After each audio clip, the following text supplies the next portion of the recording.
scene has changed from Florence to Rome, from the city of hard heads, sharp wits, light feet, graceful movement, to a city of weight, a city that is like a huge compost heap of human hopes and ambitions. A wilderness of imperial splendor, despoiled of its ornament, almost indecipherable. Only one bronze emperor, Marcus Aurelius, who was above ground in the sunshine throughout the centuries.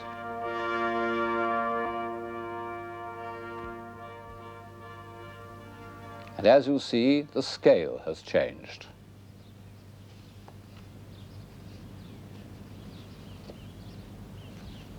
This is part of the courtyard of the Vatican, at the end of which the architect Bramante has built a sun trap known as the Belvedere, from which the Pope could enjoy a view of the ancient city. And it's in the form of a niche. But instead of being designed to hold a life-size statue, as it would have been 50 years earlier, it is enormous. In fact, it has always been known as Il Nicchione, the monster niche. It's the outward and visible sign of a great change that overcame the civilization of the Renaissance in about the year 1500. This is no longer a world of free and active men, but a world of giants and heroes. A world of giants. This bronze pine cone, and it really is a big pine cone, came from that earlier world of giants, antiquity. It was supposed to have been the point at which the chariots turned in their races round the hippodrome. And since in that hippodrome many Christian martyrs were put to death, it was here that the Christian church elected to make its headquarters. Huge, cloudy concepts compared to the sharp focus of Florence. But in Rome, they weren't so cloudy after all, because the huge buildings of antiquity were there. Very much more of them than we have today. Even after 3 centuries in which they were used as quarries, and in which our sense of scale has expanded, they still are surprisingly big. In the Middle Ages, men had been crushed by this gigantic scale. They said that these buildings must have been the work of demons, or at best they treated them simply as natural phenomena, like mountains, and built their huts in them, as who should take advantage of a ravine or sheltering escarpment. Rome was a city of cowherds and stray goats, in which nothing was built except a few fortified towers from which the ancient families carried out their pointless and interminable feuds. Literally interminable, because they're still quarreling today. But by 1500, the Romans had come to realize that these mountainous ruins had been built by men. The lively, intelligent individuals who created the Renaissance, bursting with vitality and confidence, they weren't in a mood to be crushed by antiquity. They meant to absorb it, to equal it, to master it. They were going to produce their own race of giants and heroes. The scene has changed to Rome also for political reasons. After years of exile and adversity, the sovereign pontiff has returned to his seat of temporal power. Temporal power that meant so much to the popes of the 16th century, but of course are completely abandoned today. Now the Pope is solely a religious leader.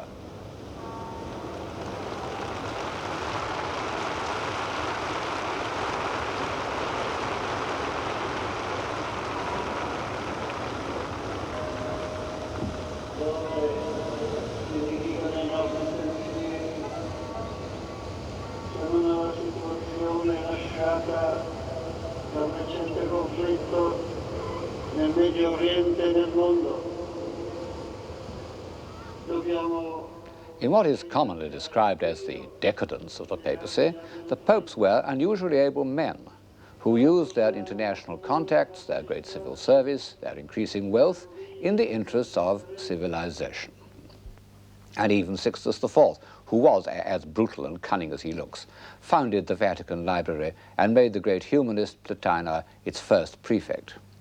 And here we see, for the first time, the splendid head of the young cardinal who, more than any man, was destined to give the high Renaissance its heroic direction, Giuliano della Rovere. What a lion he looks compared to the donkeys of the papal secretariat. And when he became Julius II, he was able, by magnanimity and strength of will, to inspire and bully 3 men of genius, Bramante, Michelangelo, and Raphael. This program is about a few individuals of genius. And two of them, Michelangelo and Raphael, were, to some extent, the creation of Julius. Without him, Michelangelo would not have painted the Sistine ceiling, nor would Raphael have decorated the papal apartments. And so we should have been without two of the greatest visible expressions of spiritual power and humanist philosophy.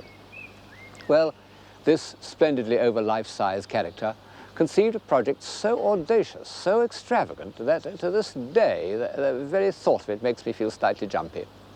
He decided to pull down old St. Peter's. It was one of the largest and most ancient churches in the world, certainly the most venerable, because it stood on the place where St. Peter was supposed to have been martyred. Julius decided to pull it down and put in its place something even larger and more splendid. In his thoughts for the new building, he was influenced by two Renaissance ideals. It must be based on perfect forms, the square and the circle, and it must be on a scale that surpassed even the grandiose ruins of antiquity. And he called on Bramante to provide a plan. He didn't get very far with it. You know, great movements in the arts, like revolutions, don't last for more than about 15 years. After that, the flame dies down. The people prefer a cozier glow. Julius II was Pope for only 10 years. St. Peter's wasn't completed till almost a century after his death. But the first step in this visible alliance between Christianity and antiquity was taken when Julius decided to pull down the old basilica and rebuild it in rivalry with the enormous remains of Roman architecture. In the 15th century, Greco-Roman sculpture had become a shining, almost inaccessible model to the more adventurous artists. And collectors had begun to compete for fine examples. The greatest prize in the papal collection was the Apollo of the Belvedere, an ideal of godlike beauty. But for some time, these discoveries didn't influence their mental picture of antiquity. As they read the ancient authors with passionate attention, they wrote to each other in Latin. But although their minds were full of antique literature, their imaginations remained entirely Gothic. When the average painter set out to depict a scene of ancient history or legend, as in this picture of the Rape of Helen, he did so in the costume of his own time, with dainty, fantastical movements which show not the slightest consciousness of the physical weight and the flowing rhythms of antiquity.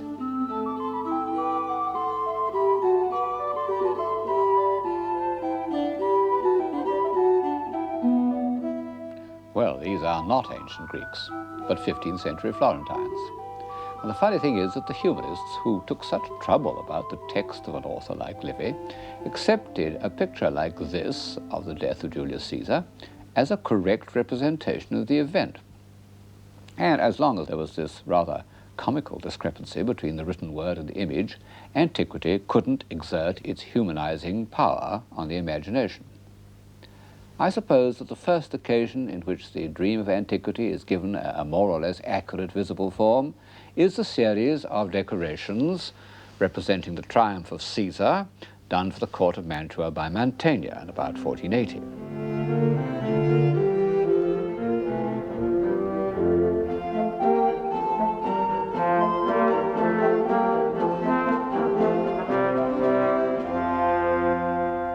It's a piece of romantic archaeology. Mantegna has rummaged passionately in the ruins of ancient Roman towns to find evidence for the shape of every vase or of a Roman trumpet. But he has subordinated all his antiquarian knowledge to a superb feeling for the drive and discipline of Rome.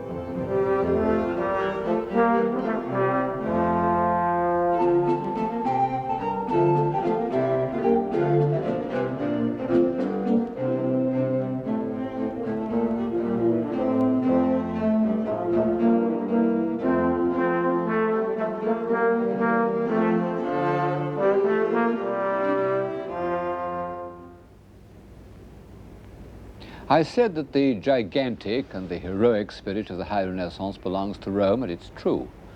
But there was a sort of prelude in Florence.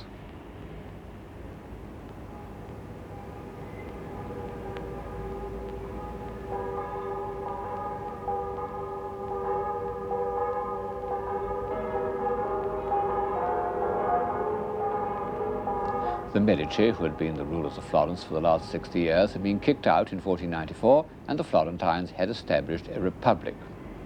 They made speeches full of the noble puritanical sentiments which pre-Marxist revolutionaries used to dig up out of Plutarch and Livy, and to symbolize their convictions, they re-erected two statues by Donatello, the Lion of the Republic called the Marzocco, and Judith the Tyrant Slayer, two figures belonging to an earlier period of Florentine liberty. And the city fathers also commissioned various works of art on heroico-patriotic themes, and one of them was a gigantic figure of David, the free, pure-hearted youth who had killed the giant of corruption. And the commission was given to an alarming young man who had just returned from Rome to his native city, Michelangelo. Only 25 years separate this marble hero from the dapper little figure which had been the last word in Medician elegance, the David of Verrocchio, and you see there really has been a turning point in the human spirit. The Verrocchio is light, nimble, smiling, and clothed. The Michelangelo, this is the original, the one you saw on the piazza was a copy. The Michelangelo is vast, defiant, nude. It's rather the same progression that we'll see again in music between Mozart's Figaro and Beethoven's Fidelio.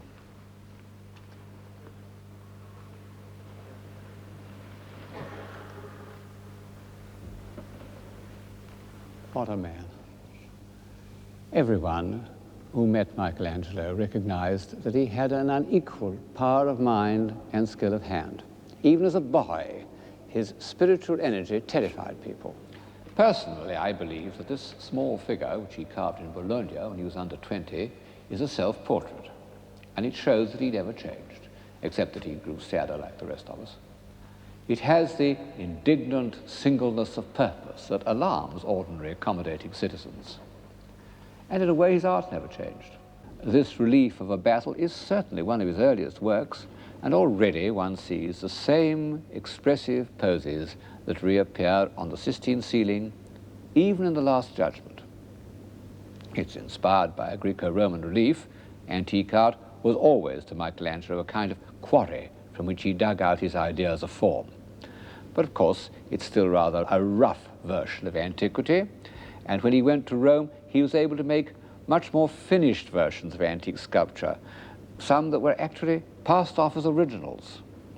This one even achieves some of the unpleasant smoothness of a Roman copy. But when he returned to Florence, he was able to charge this worn-out style with his own vigor and potency. Seen by itself, the David's body might be some unusually taut and vivid work of antiquity. It's only when we come to the head that we're aware of a spiritual force that the ancient world had never known. I suppose that this quality, which I've called heroic, isn't a part of most people's idea of civilization. It involves a contempt for convenience and a sacrifice of all those pleasures that contribute to what we usually call civilized life. It's the enemy of happiness. And yet, we recognize that to despise material obstacles and even to defy the blind forces of fate is man's supreme achievement.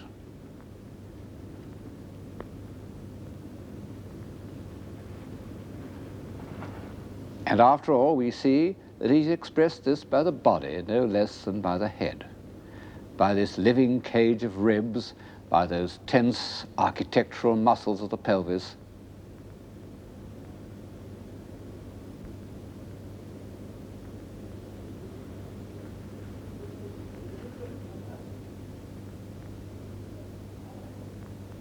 Above all, by this huge Florentine hand, so far from the antique tradition of ideal beauty.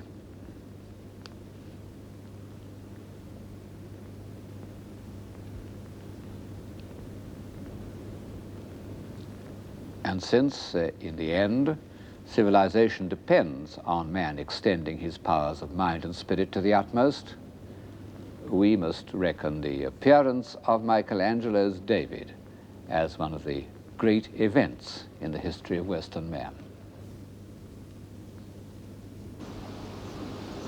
And this brings us back to Rome and to the terrible Pope. In fact, I'm sitting in the papal garden in the Vatican. Julius II wasn't only ambitious for the Catholic Church, he was ambitious for Julius II. And in his new temple, he planned to erect the most grandiose tomb of any ruler since the time of Hadrian. It was a staggering example of superbia, what we call megalomania. And Michelangelo at that time wasn't without the same characteristics. I needn't go into the question of why the tomb was never built. There was a quarrel. Heroes don't easily tolerate the company of other heroes. Nor does it matter to us what the tomb was going to look like. All that matters is that some of the figures made for it survive, and they are something new to the European spirit, something that neither antiquity nor the great civilizations of India and China had ever dreamt of. As a matter of fact, the two most finished of them were derived from antiques. But Michelangelo has given them a complex inner life that was almost unknown in antiquity. And he has made them convey their emotional conflicts by the action of their bodies. They're conceived as captives, bound captives. One of them struggling to be free from what? From mortality, from the weight of his muscle-bound body, derived, as we know, from a Roman figure of a boxer, and the other sensuously resigned, half in love with easeful death. Michelangelo had in mind a Greek figure of the dying son of Niobe. These two are carved in the round, but the others, assuming they were part of the same set, are unfinished. Their bodies emerge from the marble with the kind of premonitory rumbling that one gets in the Ninth Symphony, and then sink back into it.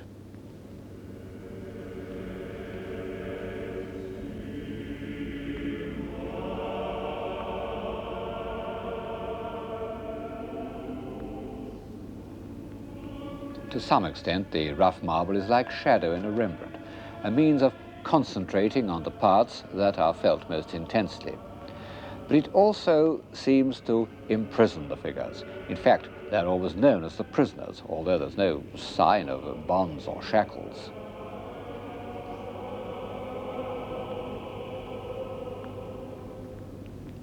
As with the finished captives, one feels that they express Michelangelo's deepest preoccupation, the struggle of the soul to free itself from matter.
I'm standing in the Sistine Chapel, and above my head is one of the greatest works of man, Michelangelo's ceiling.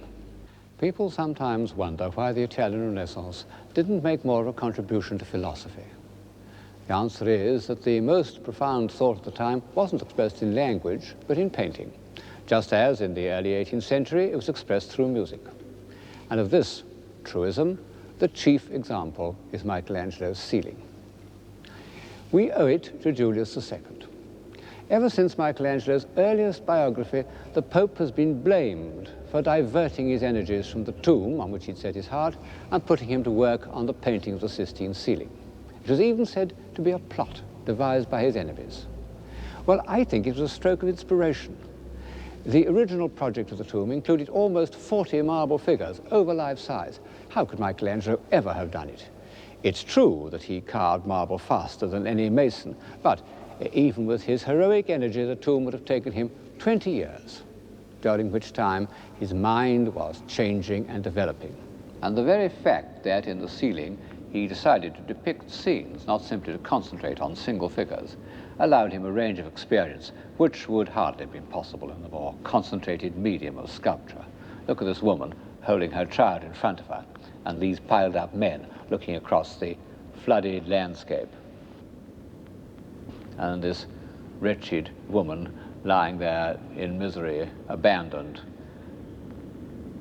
All these show a human side of Michelangelo, which will scarcely appear again.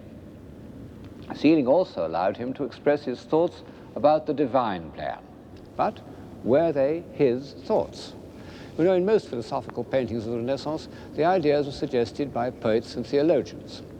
But in one of Michelangelo's letters, he says that the Pope had told him to paint what he liked.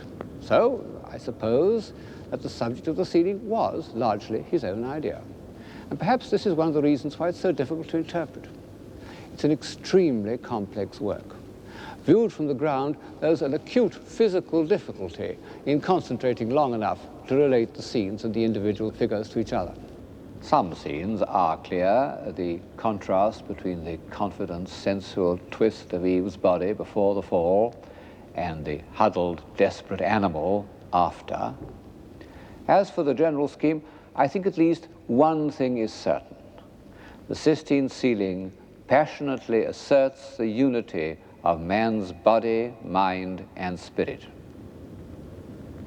You can admire the ceiling from the point of view of the body, as 19th century critics used to do, who looked first at the so-called athletes, or from the point of view of the mind, as one does when one looks at those great embodiments of intellectual energy, the prophets and sibyls.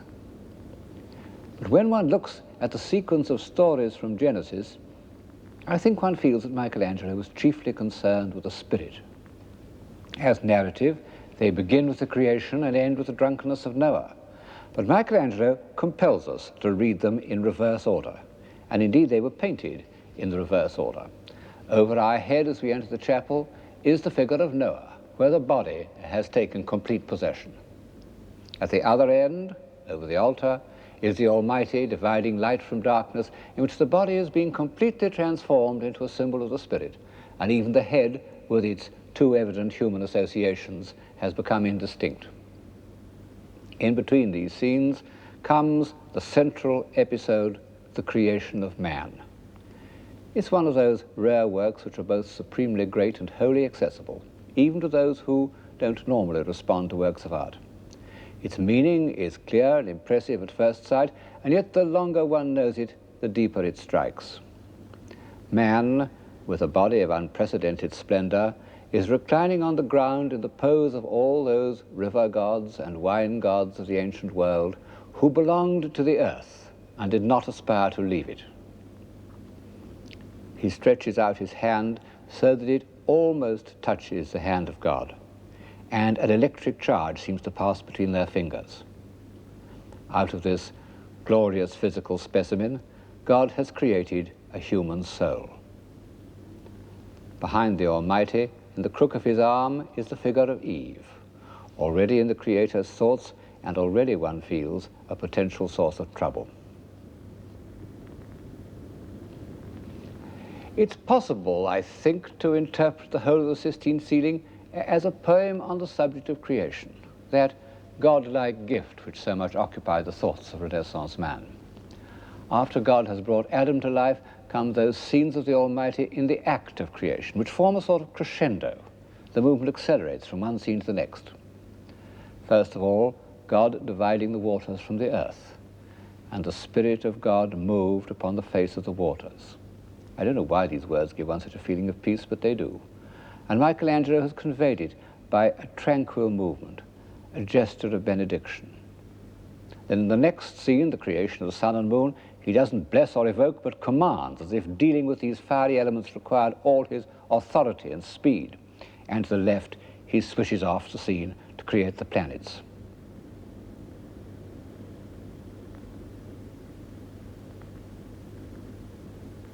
Finally, we're back at the separation of light and darkness.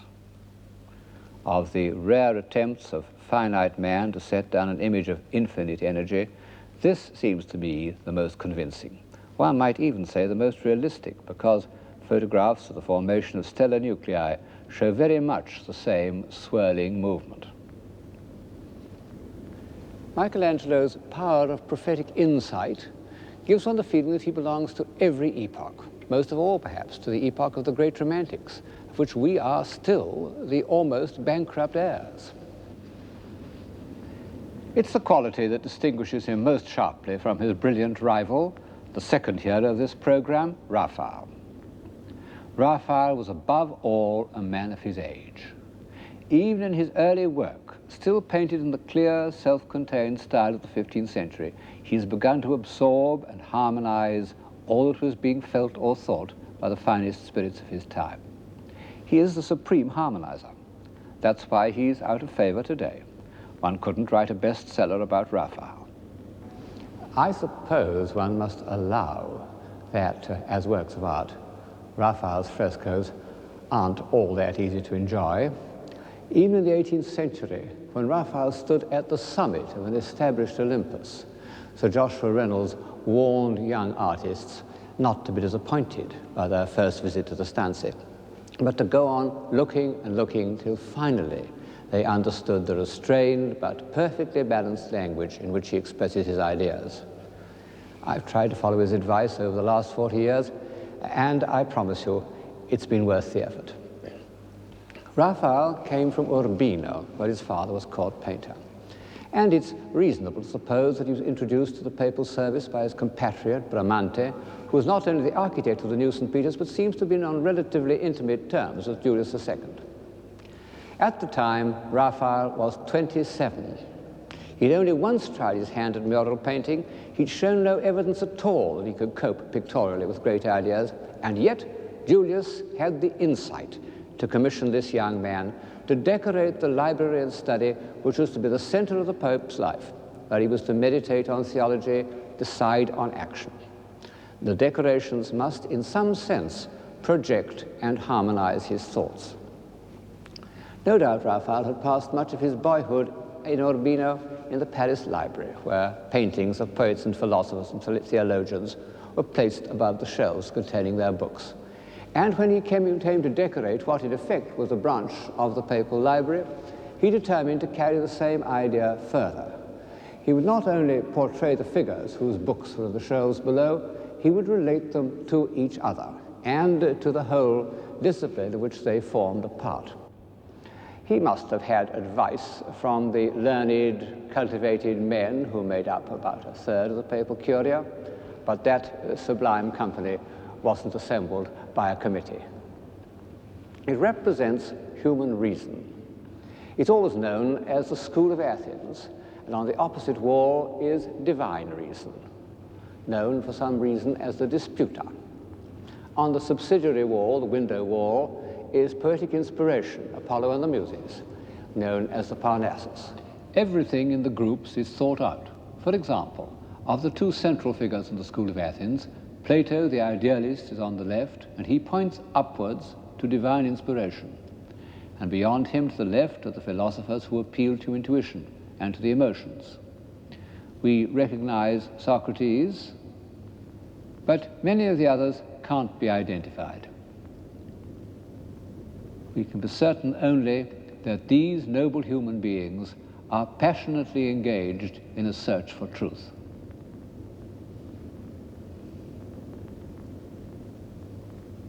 To the right is Aristotle, the man of good sense, holding out a moderating hand, and beside him are the representatives of rational activities, logic, grammar, and geometry.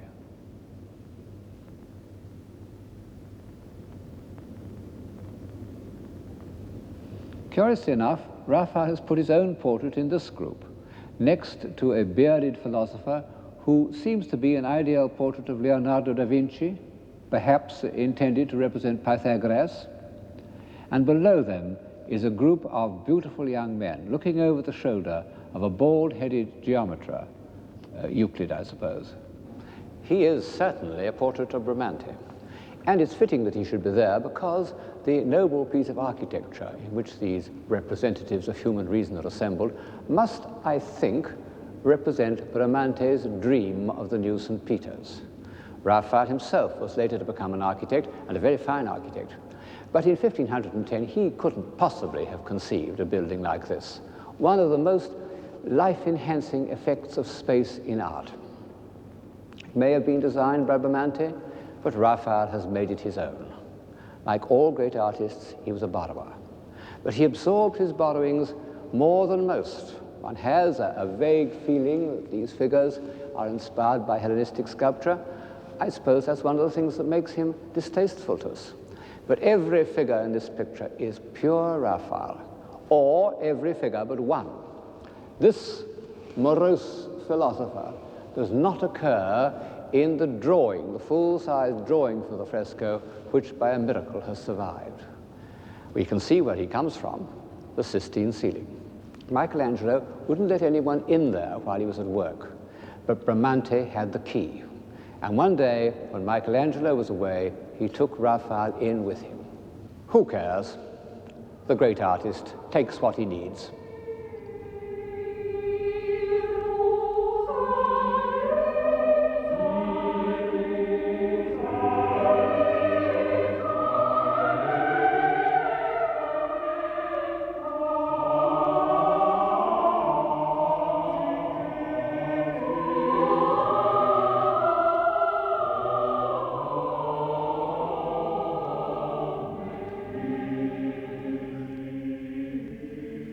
While human reason is rooted to the earth, divine wisdom floats in the sky above the heads of those philosophers, theologians, and church fathers who have tried to interpret it.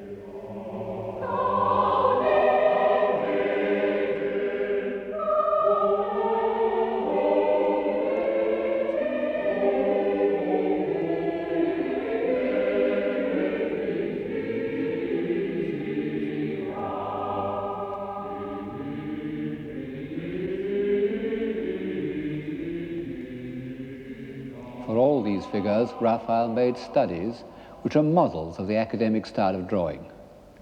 He even made nude studies of whole groups to get the underlying structure solid and real enough. How Michelangelo-esque that left-hand figure is. Then other studies of the flow of drapery. But when he came to the final design, all these ideas are enriched and developed. The seekers after revealed truth are arranged with the same regard for their relations with each other and with the philosophic scheme of the whole room that exists in the School of Athens, insofar as civilization consists in grasping imaginatively all that's best the thought of a time. These walls represent a summit of civilization.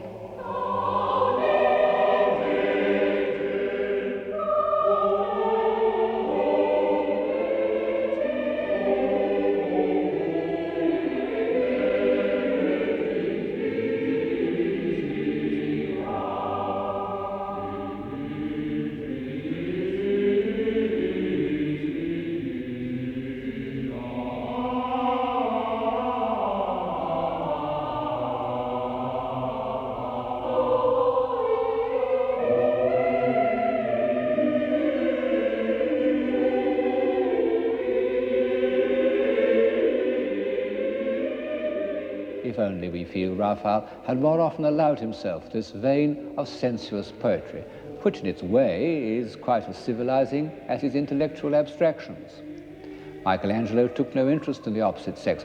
Leonardo thought of women solely as reproductive mechanisms, but Raphael loved the girls as much as any Venetian.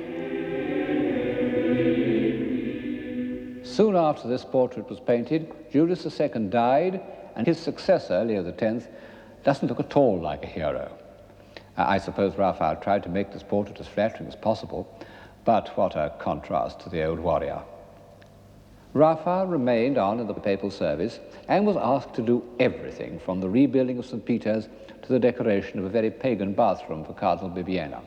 Of course, he couldn't do it all himself. For such a project as the Loggia of the Vatican, one must imagine him making dozens of slight sketches, handing them out right and left to his brilliant young pupils, really young. Giulio Romano was only 16. Someone said of Courbet that he produced pictures as an apple tree produces apples.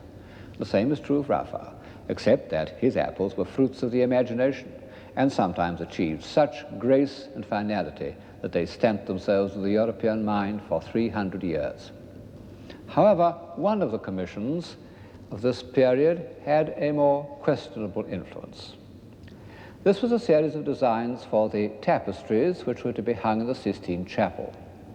With the thought of Michelangelo's ceiling above them, Raphael took a lot of trouble about them, and of course they are masterpieces. Masterpieces of composition in the tradition of the early Florentines, masterpieces of elevated imagination. But their very nobility was dangerous. They are concerned with the lives of the apostles, Peter and Paul. Well, St. Peter was a poor fisherman. Raphael has made him and all his companions uniformly handsome and noble. Where can one find more impressive human types than in the group of apostles who listened to Christ's charge, "Feed my sheep"?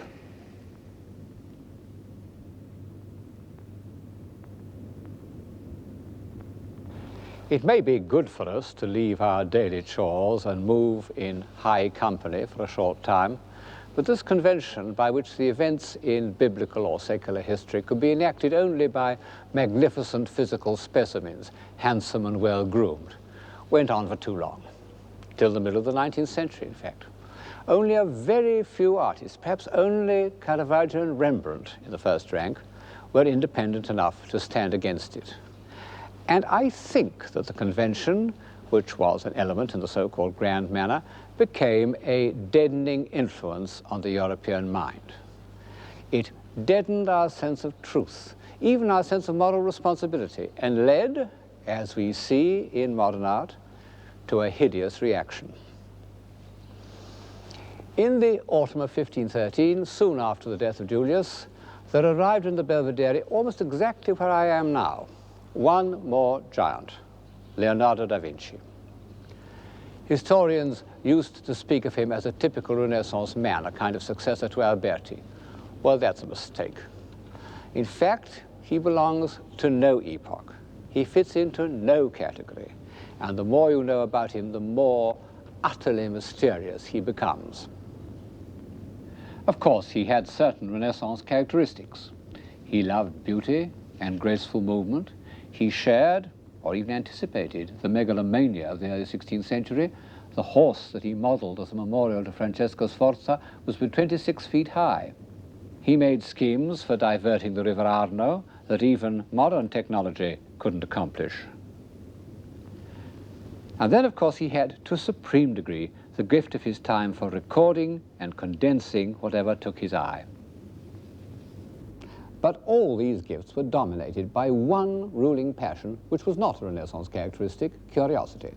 He was the most relentlessly curious man in history. Everything he saw made him ask why and how, particularly how.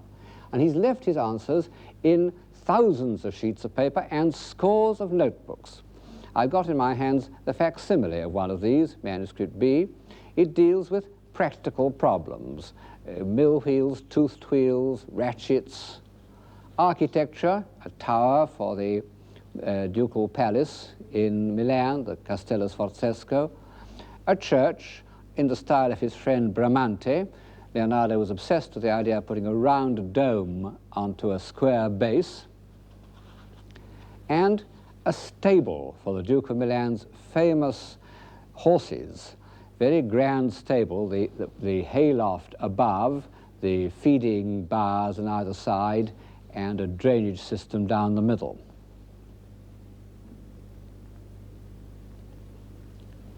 And then the other aspect of Leonardo's mind, his interest in theoretical and mathematical problems.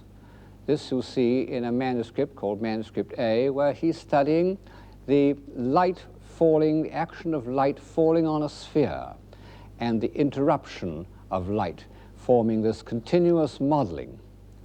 It looks abstract enough, but in fact it was the theoretical study of light falling on a sphere that enabled Leonardo to achieve the incredibly precise, scientifically precise, continuous modeling of the head of the Mona Lisa. You can see from these manuscripts that Leonardo's curiosity was matched by an indefatigable energy. He's never satisfied with a single answer. He goes on asking the same question again and again, worrying it, restating it, countering imaginary antagonists, till the reader is absolutely worn out. Fortunately, he also left answers in the form of drawings, which are, or appear to be, easier to take in. One can enjoy them for the way in which his eye grasps each form and his hands set it down with a unifying rhythm. But one mustn't forget that they are all, or nearly all, answers to questions. How does one stream of water deflect another? What is the cause of whirlpools? How are rocks formed? What is the reason for stratification? How do storm clouds build up? How do trees mass together? How does a twig support its load of acorns? How do blackberries mass on a branch? Why do the leaves of a Star of Bethlehem resemble the movement of water?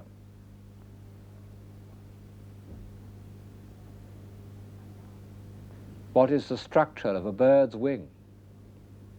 How does a bird fly? Of all these questions, the ones he asks most insistently concern man. Not the man of Alberti's invocation with wit, reason, and memory like an immortal god, but man as a mechanism. How does he digest?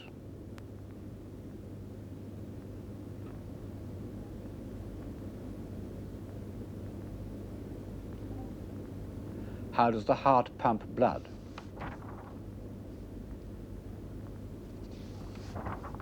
How does a child live in the womb?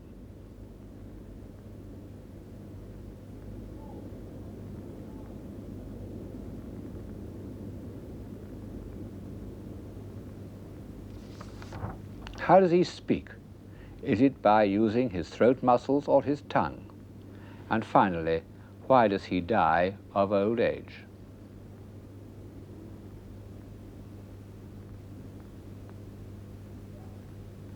Leonardo discovered a centenarian in a hospital in Florence and waited gleefully for his demise in order to examine his veins. Every question demanded dissection, and every dissection was drawn with marvelous precision.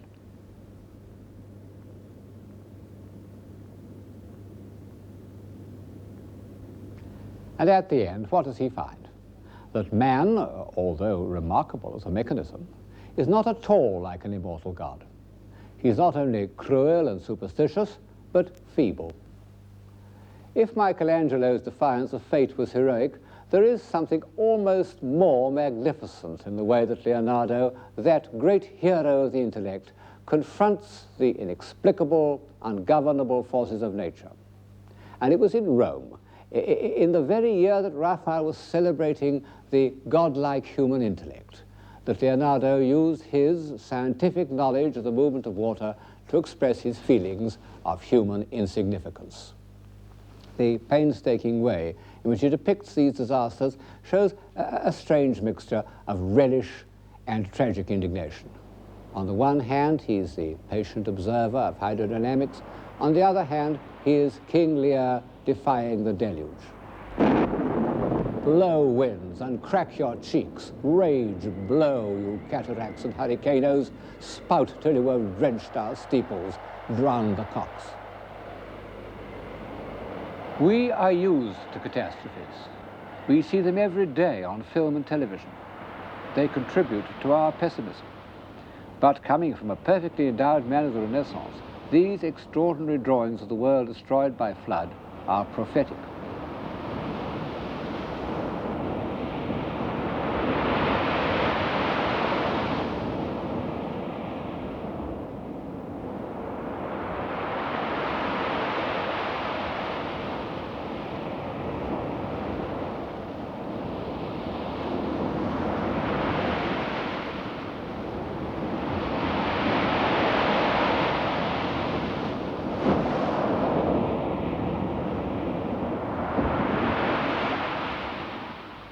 the golden moment was almost over. But while it lasted, man achieved a stature that he's hardly ever achieved before or since, because to the humanist virtues of intelligence was added the quality of heroic will. For a few years it seemed that there was nothing which the human mind couldn't master and harmonize.